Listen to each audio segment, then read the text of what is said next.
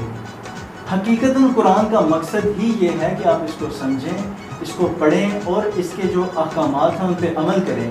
تو ہم بجائے اس چیز کے کہ ہم اس کو پڑھ کے سمجھیں، ہم نے صرف اس کو ثواب کے لیے، اچھی بات ہے، بالکل ثواب ملتا ہے اس سے، لیکن جو حقیقی مقصد ہے اس کا ہمیں اس کی طرف بھی آنا چاہیے.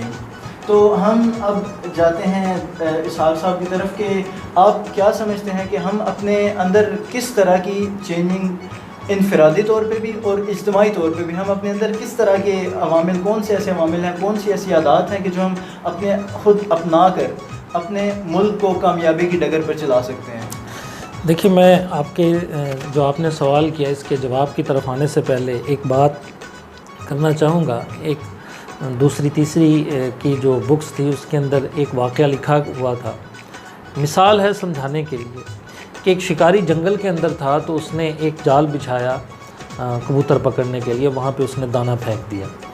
تو کبوتر اڑتے ہوئے جا رہے تھے تو ایک جو ہے وہ کبوتروں کی نظر پڑی اور انہوں نے کہا ہم دانہ نیچے سے اٹھاتے ہیں. تو ان کے اندر جو ایک بڑا جو کبوتر تھا اس نے کہا یہ دانہ نہیں ہے، یہ در حقیقت جال ہے، ہمیں پھنسانے کے لیے بچھایا گیا. لیکن خیر نوجوان لوگوں نے اس کی بات نہیں، کبوتروں نے مانی، تو وہ نیچے اتر آئے اور اس کو دانہ چگنے کے اندر مصروف ہو گئے. اتنے میں شکاری نے جو ہے اس کو کیچ کر لیا، پکڑ لیا. اب وہ سب گھبرا رہے تھے اور سب جو ہے وہ اڑنے کی کوشش کر رہے تھے، لیکن ان سب کی جو اڑان تھی، اس کی جو ڈائریکشن تھی، وہ ایک وقت میں ایک جیسی نہیں تھی. کوئی اگر دائیں نکلنے کی کوشش کر رہا ہے، کوئی بائیں نکلنے کی کوشش کر رہا ہے، ایفرٹ سب کر رہے تھے، لیکن ان کی ڈائریکشن اور ان کی جو ایفرٹس ہے وہ ایک جیسی نہیں تھی، مختلف سمت میں تھی. تو ایک بڑے کبوتر نے ان کو مشورہ دیا، وہی جس نے کہا تھا کہ نیچے نہ جاؤ. انہوں نے کہا کہ اگر ہم چاہتے ہیں کہ ہم اس شکاری سے دور نکلیں تو ہم سب کو ایک ہی ڈائریکشن میں اڑنا ہے اور ایک ہی وقت میں اڑنا ہے. تو سب نے اس کی بات کو مانا اور بات کو مان کر سب نے ایک ہی ڈائریکشن میں اور ایک ہی وقت میں سب نے جب وہ ایفرٹس کی تو وہ پورے کے پورے جال کو لے اڑے. تو میرے یہاں پر بات کرنے کا مقصد بھی ہے کہ سارے ہم ایفرٹس کرتے ہیں، لیکن وہ سارے ہم اپنی اپنی حد تک کرتے ہیں. اگر ہم سارے کے سارے ایک ہی ڈائریکشن کے اندر نکلیں تو ہم جو ہے وہ اپنے مقاصد کو حاصل کر لیں گے. تو ڈیفینیٹلی یہاں پر ہمیں عوام کو ایک ڈائریکشن میں ہونا چاہیے، بالکل اسی طرح یہ ڈائریکشن اوپر سے لے کے نیچے تک یہ ایک جیسی ہونی چاہیے. دیکھیں اس کی ایک سمپل سی اگزامپل دیتا ہوں. پاک و ہند بر صغیر جب یہ سارے کا سارا ایک ہی تھا تو مظالم تو اس وقت بھی لوگوں پر ہو رہے تھے اور لوگ اپنے آپ کو ظلم سے بچانے کے لیے ایفرٹس بھی کر رہے تھے.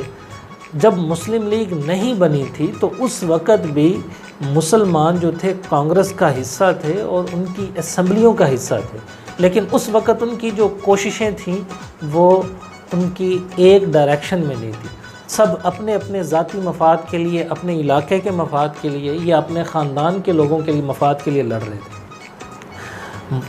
کانگریس بنی، اس کے بعد مسلم لیگ بن گئی اور مسلم لیگ کو ایک قائد اعظم جیسی ایک قیادت ملی، تو جس نے ان کی بکھری ہوئی جو کوششیں تھیں ان کو ایک پلیٹ فارم پر لے کے آئے، ان کو ایک ویژن دیا، ایک ان کو مشن دیا اور ان سب کو آگے لے کے چلے، تو لوگ اکٹھے ہوئے، اس کے نتیجے میں ہم نے ایک ملک حاصل کر لیا۔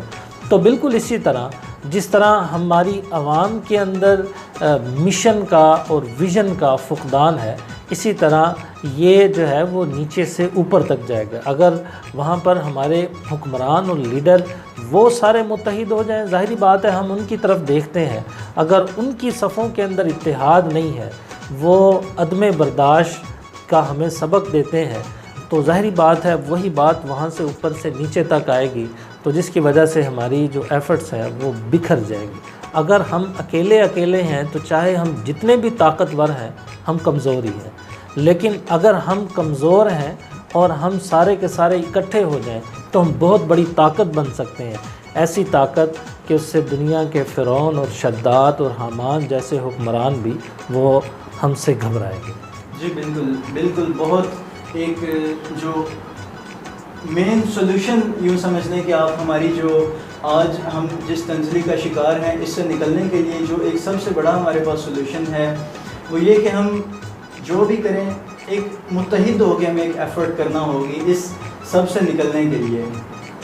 تو آج کا پروگرام ہم کنکلوڈ کرنے کی طرف جاتے ہیں کہ آج کے پروگرام میں ہم نے کیا ڈسکس کیا، وہ یہ کہ جیسے کہ ہمارا ٹاپک تھا اسلام اور پاکستان، تو اس میں ہم نے جو ڈسکشن کی کہ ہم ایک آزاد اسلامی ریاست کی حیثیت سے موجود تو ہیں لیکن ہم ذہنی طور پہ بھی آزاد نہیں ہیں، اور پھر ہم اس طرح سے وہ جو ہمارا ایک مقام تھا ہم اس پہ نہیں ہیں، تو اس کو کھوئے ہوئے مقام کو واپس لانے کے وجوہات کیا تھی، بہت اچھے طریقے سے محمد اسحاق صاحب نے ایکسپلین کیا ان کو، اور پھر یہ کہ اس کو اس جو ایک دلدل ہے اس سے ہم کیسے نکل سکتے ہیں، اس کو بھی ایک بڑے زبردست طریقے سے ایلیبوریٹ کیا محمد اسحاق صاحب نے۔